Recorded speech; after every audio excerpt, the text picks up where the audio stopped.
Sana TV. Assalamu alaikum wa rahmatullahi wa barakatuh.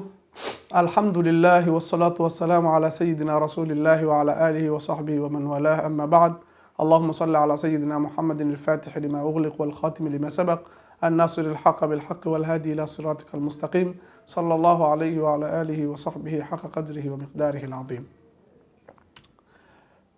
Tukirejea katika halaka nyingine ya kipindi chetu cha hijra ya Mtume sallallahu alayhi wa sallam, mafunzo tunayopata ndani, ikiwa tunatabaruku na mafunzo, baadhi ya mafunzo, na mafunzo ni mingi, mengine labda tumeyataja, mengine hatukuyataja, lakini tunataja yale ambayo kwa Mwenyezi Mungu ametutia taufiku kuyataja. Tukiwa tuko na Mtume sallallahu alayhi wa sallama kuingia Madina, nukta ambayo kwamba tutataka tuieleze sahihi ni kufahamishana ya kuwa Mtume sallallahu alayhi wa sallama alivyoingia Madina, kuna kitu ambacho kwamba alikifanya, na kitu kenyewe chaonesha umuhimu katika mujtamaa wetu wa Kiislamu, na kitu kenyewe ni al-ukhuwa, undugu. Mtume alipoingia Madina aliwanadia muhajirina na maansari, akaambia taakhau bainakum, fanyeni undugu baina yenu. Mtume kitu cha kwanza akawaambia wajenge undugu, na undugu uko sampuli nyingi. Kuna undugu wa damu na kuna undugu wa dini. Mtume sallallahu alayhi wa alihi wasallam akawaonesha kuwa undugu wa dini una thamani zaidi kuliko undugu wa damu, pale alipoambia taakhau bainakum, fanyeni undugu baina yenu, ili mwenyeji ampokee yule mgeni, mgeni ahisi kwa yuko nyumbani.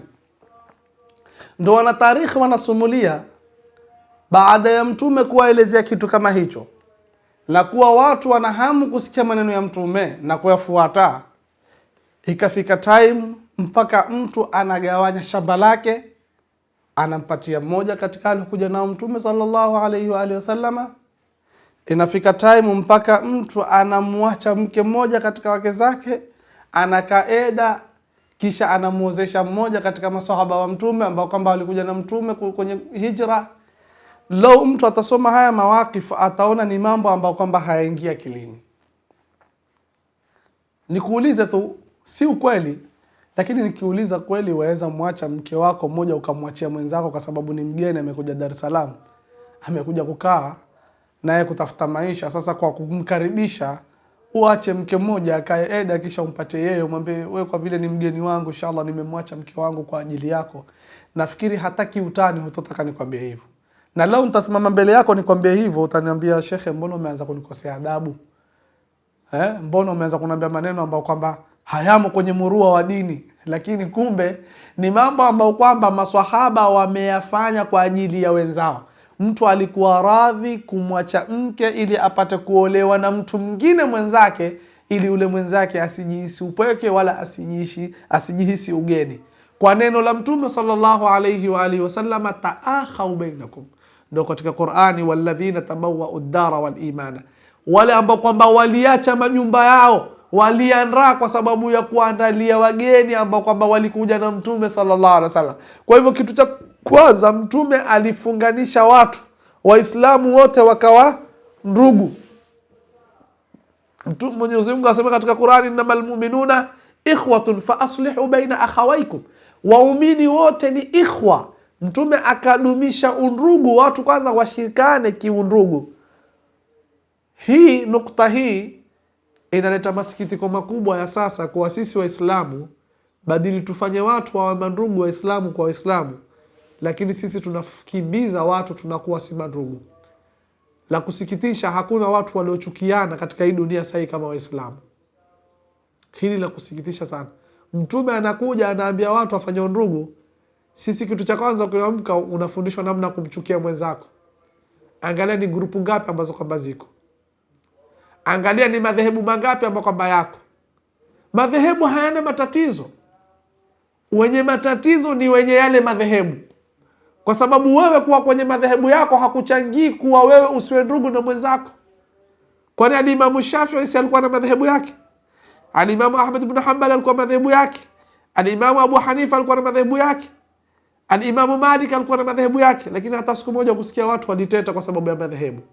Na ni wanazuoni wangapi kila mmoja alikuwa akifahamu kwa mafumu yake na mwingine akifahamu kwa mafumu yake, lakini uliko utaona wote wanaingizana kwenye Uislamu na wanadumisha undugu. Kinyume cha sisi sasa, wallahi ni kusikitisha sana, utakuta hatuna undugu, bali tunavyopangiana ni kupokonyana misikiti, kupokonyana madaris. Msikiti kama yuko mtu fulani utasikia hafai, yafaa ule msikiti upelekwe madhehebu fulani. Madrasa iko madhehebu fulani, hawafai, wafaa washike watu fulani. Yani utakuta vituo vya kielimu vimekuwa vinavurugana kwa sababu watu tu wanachangia watu watengane, na sivyo alivyotufundisha Mtume sallallahu alaihi wasallam.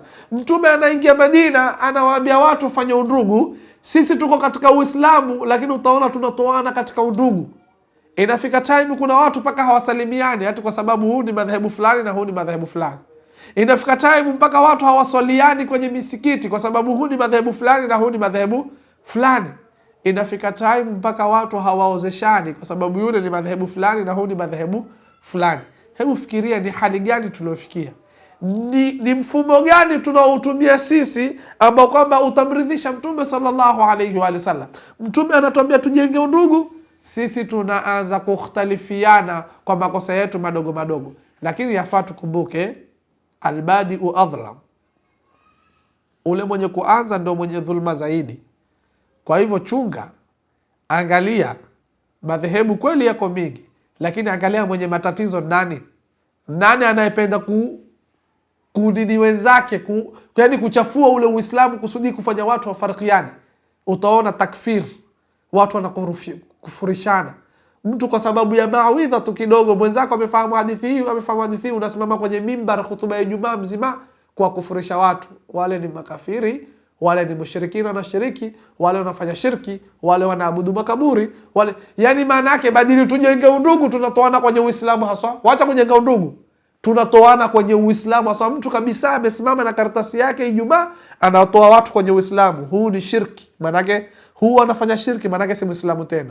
Huyu anaabudu makaburi, maana yake si Muislamu tena. Huyu anafanya hivi. Yani hii ndio hali tuliofikia, na masikitiko makubwa. Mwenyezi Mungu atengeze Uislamu wetu, Mwenyezi Mungu atengeze nyoyo zetu, Mwenyezi Mungu atuepushe na hii fikra ambayo kwamba iko kutengana Waislamu kwa Waislamu. Mtume alipofika Madina anaambia watu wawe mandugu, na sisi tufuateni uslubu huu pamoja na ikhtilafu zetu tutakazokhtalifiana, lakini tuamiliane vizuri, tuoneshe ule uso na shiari ya Uislamu, kwa sababu tunavyoonekana tunagombana, ndio ule adui ambao kwamba anatusubira na anatuvizia anapata chansi ya kuja kuvunja Uislamu. Na hii ndio khitwa ya Kiyahudi inayotumika kutugombanisha Waislamu kwa Waislamu, ili Myahudi apate kuingia ndani, Uislamu uzime. Kwa hivyo tuzindukane Waislamu pamoja na ikhtilafati zetu, lakini tujengeni undugu wa Uislamu. Sote tunatamka la ilaha illa Allah Muhammadur Rasulullah.